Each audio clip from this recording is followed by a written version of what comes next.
não pode ser como é hoje. Por exemplo, um técnico de enfermagem no estado está em torno de R$ 700. E aí o que é que acontece? Ele vai para 2, 3, 4 empregos para poder complementar o seu padrão de vida. O médico chegou a duras penas, depois de uma greve que durou muitos meses, o governo está hoje pagando um piso de R$ 3.060 a um médico. Imagine um neuro que enfrenta 2, 3, 4 cirurgias, depois de um politraumatismo, ou de um paciente que foi atingido por balas, ele ficar 6 horas numa cirurgia, depois entrar em uma outra, depois entrar em uma outra, e o governo remunerar com 3.060, certo? E depois tentar desmoralizar uma profissão que tem uma importância grande, assim como os enfermeiros que ganham muito mal, certo? Ganha menos ainda, é um terço do que ganha um médico, o técnico de enfermagem ganha um terço do que ganha um enfermeiro, e assim é essa a lógica. Então a gente tem que, de fato, rever isso.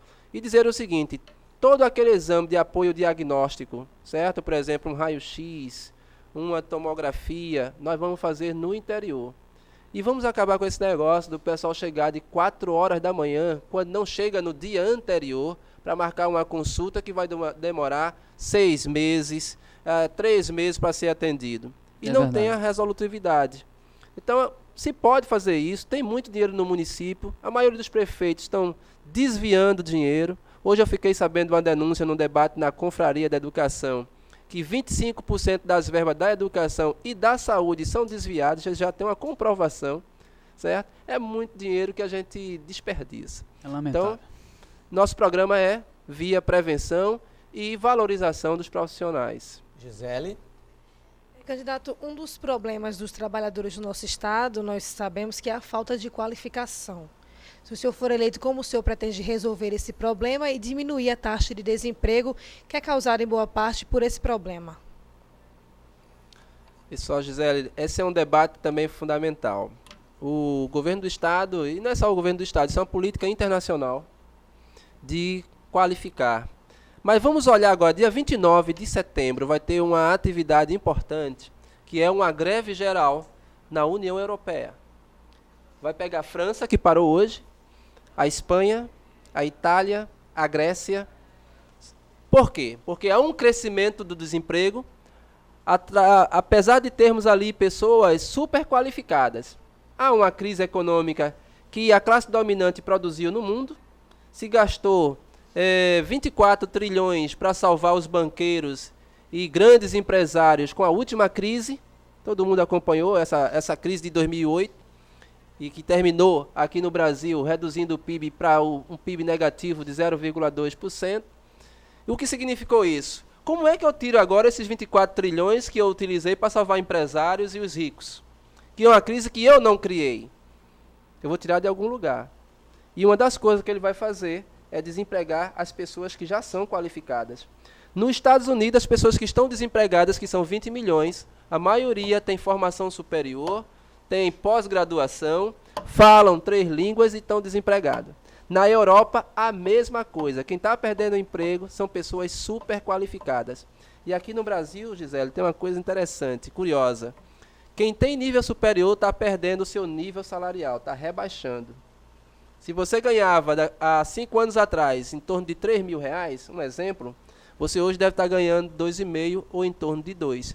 Porque o que fazem os empresários? Demite você agora que está ganhando 3.000 e você vai entrar no novo trabalho ganhando 2.500 ou R$ 2.000, que é um outro mecanismo que eles estão utilizando. E quem tem qualificação não consegue espaço de trabalho. Eu vou dar um exemplo, também ligado à SUAP. Eu fui conversar com alguns jovens, eles com a formação em soldador, e foi à SUAP levar o seu currículo, e chegou lá, não tinha vaga. Disseram para ele, não tem vaga para você. Então, não é só uma questão da qualificação, mas efetivamente da oportunidade. E tem uma outra coisa absurda que está acontecendo. Estão exigindo experiência. Se eu tenho 18 anos, nunca trabalhei, tenho uma formação e quero entrar no mercado de trabalho, como eu vou me incorporar se estão me exigindo experiência? 6 meses, 1 ano. Na saúde do Estado, no concurso agora, o governo está adotando esse mecanismo também. A gente forma muitos jovens na saúde e em diversas áreas, mas o governo exige uma experiência de 1 ano. Por exemplo, para quem é técnico de enfermagem, UTI, tem experiência de 1 ano. Essas pessoas não vão se empregar. E quando você tem 40 anos de idade, já se considera velho para o trabalho. Isso não existe. Imagina o mestre Lu aí, né, excluído da cultura, tendo tanto que dar ainda e produzir, né? Então a gente sabe que essa falta de solidariedade no trabalho e na repartição da riqueza é uma coisa que tem que ser questionada. E há uma falácia nessa questão da qualificação que a gente precisa desmistificar. Então nós queremos produzir emprego através de obras públicas, incorporar todo mundo no trabalho, acabar com a terceirização, porque os trabalhadores ficam à disposição de deputados e vereadores, mas incorporar os terceirizados no quadro do Estado, porque a vaga existe e o governo paga 3 vezes mais por cada terceirizado ali. Então são meios de criar trabalho. É possível acabar com o desemprego. É uma questão de vontade política, né, e de querer fazer. Mestre Lua? Pois é, candidato. A gente vê aí todos os dias nos jornais, todo meio de comunicação, famílias, comunidades sendo em desespero por conta das drogas, principalmente o crack, que tornou-se uma epidemia e entra na área de saúde, porque o vício é uma doença. E moro em uma comunidade violenta também, com tráfico, enfim, circulo também com minhas atividades em várias comunidades, conheço muitas famílias em desespero e muitos jovens com a vida praticamente perdida por conta dessa droga que está exterminando aí as famílias. Caso o senhor seja eleito, qual é o plano, que atividade, o que é que o senhor tem para combater o vício, o tráfico e ajudar esses que já estão usando? Mestre Lua, uma das propostas nossas é estimular a atividade que você já está nela, que é a cultura. A cultura tem sido um dos mecanismos para resolver esse problema, ou pelo menos ajudar uma parcela da juventude para não ficar nessa ociosidade e ter que ser ganho pelos traficantes. Então essa é uma questão. Uma outra questão é que nós achamos que, de fato, o problema da droga não é só um problema de polícia, mas é um problema de saúde pública. E, nesse sentido, nós vamos fazer com que o Estado tome para si a responsabilidade de cuidar desses jovens que são dominados pela droga, enquanto um elemento da saúde.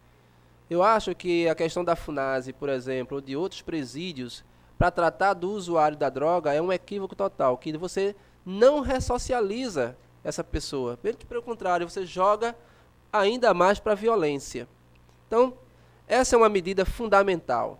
Uma outra questão em relação ao combate às drogas. Existem drogas que são supostamente lícitas e extremamente perigosas e que o governo permite a propaganda. O álcool é uma droga perigosíssima.